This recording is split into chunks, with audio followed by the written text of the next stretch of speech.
Finally মগো ছোট্ট রাজকন্যার চুলগুনা ফালাইয়া দিলাম। আর যেহেতু ওর দাদুবার আকিকা দেওয়া হয়েছে, আকিকা দিয়ে আইসেই কিন্তু চুলগুনা ফালাইয়ে দিছি। আর ঘরোয়াভাবে ছোট্ট একটু আয়োজন করছিলাম, সাদে মোর রসা করে একটু রান্দাবাড়া করছিলাম। এরপর নানির কোলে বাপের কোলে রেখে রেখে চুলগুনা কাটা হয়েছে। আম্মাকে ভাইয়া গামছা পরে যাবার মগো একটু দেখাইতেছিল। এই যে মাশাল্লাহ দিলে মগো ছোট্ট রাজকন্যার চুলগুনা সমস্ত কিছু মিললে এগুলো আজকের ব্লগটা মোর দাদুর বুয়ারা ভিডিও ডিসক্রিপ করবো করলে মোডও দেখতে পাবেন বেমালা কিছু। আসসালামু আলাইকুম দাদুর বুয়ারা আপুরা ভাইয়েরা সকলে কেমন আছেন? আশা করি আল্লাহর রহমতে সকলেই ভালোই আছেন। যেহেতু হাতে সময় এককালেই কম, আম্মেকে ভাইয়া বিদেশে চলে যাবে, তার চলে যাওয়ার আগে চাইতেছিলাম যে চুলগুনা ফালাইয়ে দিই, কারণ আম্মেকে ভাইয়া চাইছিল প্যাডের চুলগুনা দেখবে, আবার আম্মেকে ভাইয়া যাওয়ার আগে প্যাডের চুলগুনা কাটতেও দিতে চাইতেছি। তাই যে ছোট্ট করে কিন্তু কিছু আয়োজন করা হয়েছে। আর চুলগুনা কাটানোর লগে কিন্তু সেলুন থেকে সুন্দর করে লোকও নিয়ে আসা হয়েছে, খুর দিয়ে সুন্দর করে চুলগুনা কাটাইয়ে দেবে। তার প্রথমে বলতেছিল যে নানির কোলে রাখা চুলগুনা কাটাইবে, বোঝেন। তার এই যে নানি কিন্তু নিয়ে নিছে কোলে, এরপরে চুলগুনা কাটাইতে এসেছিল। আর চুলগুনা যেগুলো কাটতে এসেছিল সেই এবার আম্মেকে ভাইয়া নিয়ে জমাইতে আসছিল, একত্রে করে রাখতে আসছিল। কারণ এই চুলের পরিমাপে তো স্বর্ণ বা রূপার দাম করে ওজন করে যেতে হইবে, কিছু দান করে দিতে হইবে। তার যেই হোক এই যে এখানে দেখেন চুলগুলো একত্রে রাখতে আসছিল। যেহেতু মগো ছোট্ট রাজকন্যার চুলগুলো একটু বড় করে ফালাইতে আসছিলাম। আর মোর ছোট্ট রাজকন্যার মাশাল্লাহ প্যাডে কোনো অনেক চুল নিয়ে আসছিল। সেক্ষেত্রে আমাকে ভাইয়া যেগুলো ভিডিও কলে দেখছিল না, দেখে বলতে আসছিল কি মাশাল্লাহ মোর ছোট্ট রাজকন্যার এত চুল মাথায়, সেই গুণে বলতে আসছিল যে এই চুলগুলো মুই বাংলাদেশ এসে দেখবো, ফালাইও না, বুঝছেন।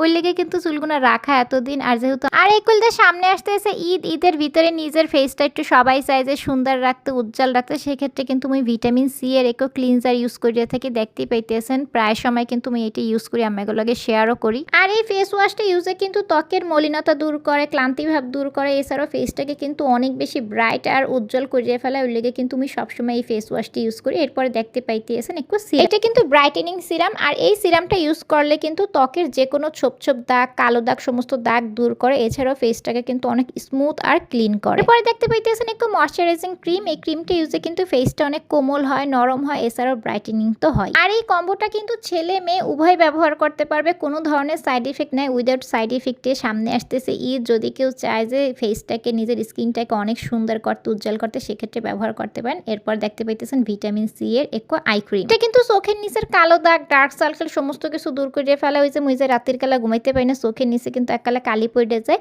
এই ক্রিমটা ইউজ করলে কিন্তু চোখের নিচটা অনেক বেশি সুন্দর থাকে, কালো দাগ সমস্ত কিছু দূর হয়ে যায়। তার ফাইনালি দেখতে পাইতেছেন ভিটামিন সি এর একটু সুন্দর কম, নিজের স্কিনটাকে আরো বেশি সুন্দর করতে, উজ্জ্বল করতে আপনারাও কিন্তু নিয়ে নিতে পারেন এই কম্বোটা ওজিভা পেজ থেকে। পেজ লিঙ্কটা আমি কমেন্ট বক্সে এবং ক্যাপশনে দিয়ে দিই, আপনারা কিন্তু চাইলে খুব শীঘ্রই অর্ডার করে নিয়ে নিতে পারেন ঈদের আগে।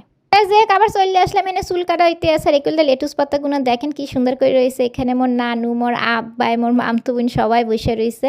আর মোর ছোট্ট রাজকন্যার চুল কাটতে আসছিল, সবাই দেখতে আসছিল। ছাদের উপরে সুন্দর করে কলা পাতা সমস্ত কিছু রাখে এরপর কিন্তু চুলগুনা ফালাইতে আসলাম। কারণ ঘরের ভিতরে যদি ফালাইতাম অন্ধকার অত হয়তো একটা ভালো লাগতো না, চাইতে আসলাম একটা আলোর ভিতরে চুলগুনা ফালাই। সবাই সুন্দর করে তাকায় রয়েছে। এরপর মগা আলভিনার বড় মামার চুলগুনা নিয়ে আবার রাখতে আসে। আলভিনার বাবা আবার সুন্দর করে কোলে এসে বলতে আসলে মুই একটু কোলে নিবো, মোর কোলে রাখা চুলগুনা ফালান। আমাকে ভাইয়া যে কি শখ করে ঘুরে গেরা, মানে কি বলবো বোঝেন। তা যে একালে শখ করে টাইনে কোলে নেছে যে মোর কোলে রেখে রেখে একটু চুলগুনা ফালাম।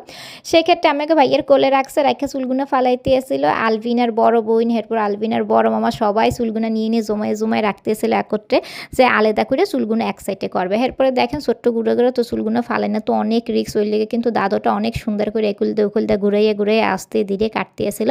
আর এই যে দেখেন কি সুন্দর করে কাট হয়ে গেছে মাশাআল্লাহ। তা যেই হোক এত সুন্দর চুলগুনা তো মোর এককালেই কাটতে ইচ্ছা করতেছিল না, কি সুন্দর বড় হয়েছিল মাশাআল্লাহ। কিন্তু এক ফিট তো প্যাডের চুল ফালাই না লাগেই, ওই লেগে ফালাইয়ে দিলাম। কিন্তু মোর এককালে ইচ্ছা ছিল না ফালাইয়ে দেওয়ার। আমাকে ভাইয়া চাইতে এসেছিল যে আমাকে ভাইয়া থাকতেই চুলগুনা ফালামো, আমাকে ভাইয়া এসে প্যাডের চুলও দেখবে, অনেক শখ করতে এসেছিল। তার আমাকে ভাইয়ের শখটাই কিন্তু পূরণ করা হয়েছে। আর একটু কৌড়ার তেল সুন্দর করে দিয়ে দিতে এসেছিল গুঁড়ো গাড়া।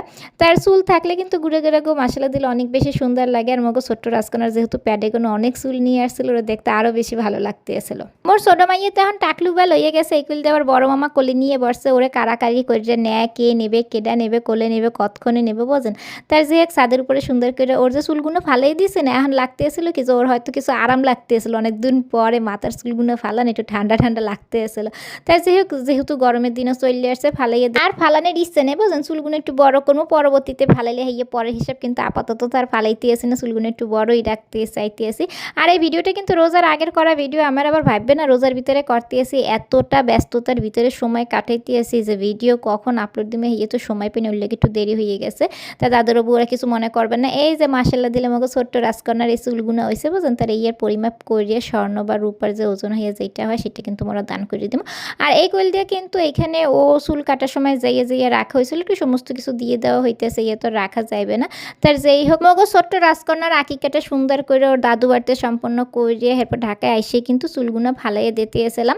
আর চাইতে এসেছিলাম যেন আম্মাকে ভাইয়া থাকাকালীন সমস্ত কিছু সুন্দর করিয়া এরপর শেষ করতে পারি। আর যেহেতু সময় এককালে কম আসিল, এত তাড়াহুড়া করিয়া তো কম সময় সমস্ত কিছু ম্যানেজ করা যায় না, কিন্তু ছোট্ট রাজকন্যার যেই কাজগুলো করা দরকার ছিল ইয়ে চাইতেছিলাম যে আম্মাকে ভাইয়া থাকাকালীনই যেন সমস্ত কিছু শেষ করিয়ে যাইতে পারে। আর আম্মাকে ভাইয়া তো অনেক খুশি হইব, যেন অনেক শখ করে যে সমস্ত কিছু করবে, নিজের মাইয়ের কথা বোঝেনি ওই লেগে আর কি। তার যে হোক এখানে কিন্তু সমস্ত কিছু একালে পোটলা পাতলি করে মোর মার হাতে দিয়ে দেওয়া হয়েছে।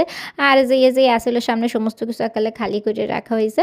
আর আজগো যে করা হবে যেহেতু ওর চুল ফালাইনা হয়েছে, ও সেক্ষেত্রে মোরা সবাই মিলে একত্রে বসে একটু খাওয়া দাওয়া করবো। আর যেহেতু মোর ছাদে সুন্দর উৎসাঘর আছে, তার উৎসাঘরে কিন্তু রান্নাবাড়া করা হবে। আম্মেকে ভাইয়া বোঝেন এখানে সুন্দর করে একালে কোমরে গামছা বাঁধে খারাইছে।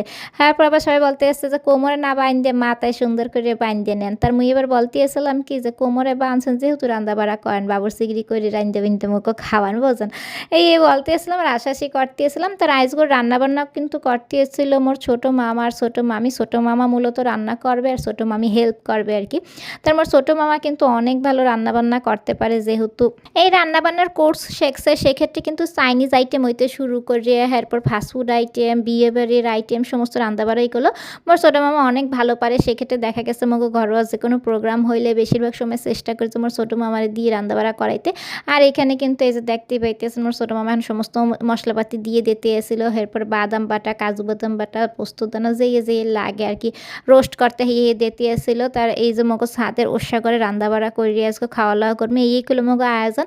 যেহেতু আম্মাকে ভাইয়া খুব শীঘ্রই চলে যাবে আর কিছুই করা হবে না, হয়তো মোর ওই ওষাগরটা এইভাবে পড়েই থাকবে। আর আম্মাকে ভাইয়া আসলেই রান্নাবাড়া করা হইবে, ওরম করে তো কিছু করা হইবে না। যদি কিছু হয় ইনশাল্লাহ তো আম্মাকে লাগে শেয়ার করবো। অ্যাকচুয়ালি আম্মাকে ভাইয়া চললে গেলে তো আর কিছুই করার ইচ্ছে থাকে না বুঝলেন, ওই লেগে আর কি। তার ছাদে ভাবতেছিলাম যে মোরা সবাই মিলে একটু নিজেরা রান্নাবাড়া করে খাওয়া দাওয়া করবো। তার এখানে কিন্তু রোস্টের ভিতরে দুধ হইতে শুরু করে ঘি হইতে শুরু করে সমস্ত কিছু দিয়ে দিয়েছে যেন খাইতে বেমালা মজা হয়।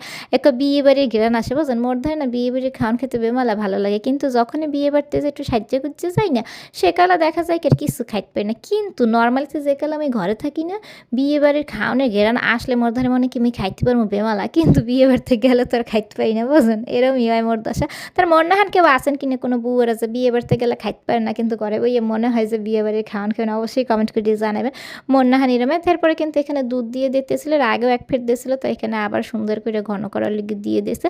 তার ফাইনালি রান্নাবাড়া কমপ্লিট হয়ে গেছে। আর আজকের আয়োজনে কী আসলে এই একটু আমাগুলোকে শেয়ার করতে এসেছি। তার এখানে কিন্তু চিকেন রোস্টটা আমার ছোটো মামার ছোটো মামি পাক করছে, সেই সাথে গরুর গোস্ত দেখতে পাইতেছেন। তার এখানে আমাকে ভাই তো টান টান জাল খাইবে, ওরে আল্লাহ রে গরুর গোস্তে দুনিয়ার জাল দিয়েছে।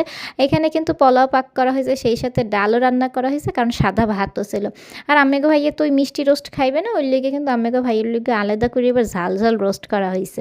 তার যেই হোক এরপরে কিন্তু এখানে সালাদ করা হয়েছিল। আর এই যে মগজে গাছের লেটুস পাতাগুলো দেখছে না, টবের ভিতরে লেটুস পাতাগুলো কাটতে নেওয়া হয়েছিল।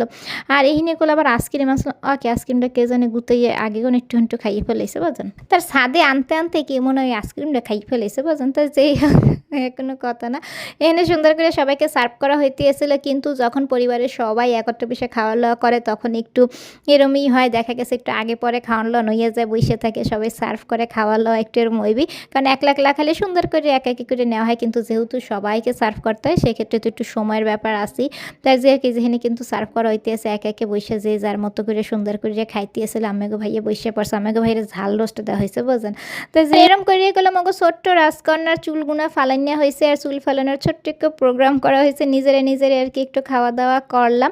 আর মোর ছোট্ট রাজকন্যার নাম কিন্তু আমাতুল্লাহ আইনাজ আলভিনা, সবাই দোয়া করে দেবেন। ছাদে কি সুন্দর একটা ফুল ফুটে রয়েছে, মাশাল্লাহ মাশাল্লাহ। এখানে কিন্তু মগো ছোট্ট রাজকন্যার চুলগুনা ফালাইয়ে দিছি না, তারপর ওর স্টলারের ভিতরে ওরা কিন্তু ঘুম পাড়াই রাখছিলাম, ও ঘুম পাড়াইয়াছিল আর সবাই সবার মতো একটু খাওয়া দাওয়া করছিল। এরপরে কিন্তু এই যে কে যেন গুতাইয়া আগে একটু খাইয়ে ফেলেছিল আইসক্রিমটা, সেই আইসক্রিমটা আবার খাবার দাবার খাওয়ার পরে খাওয়া দাওয়া করা হইতেছিল।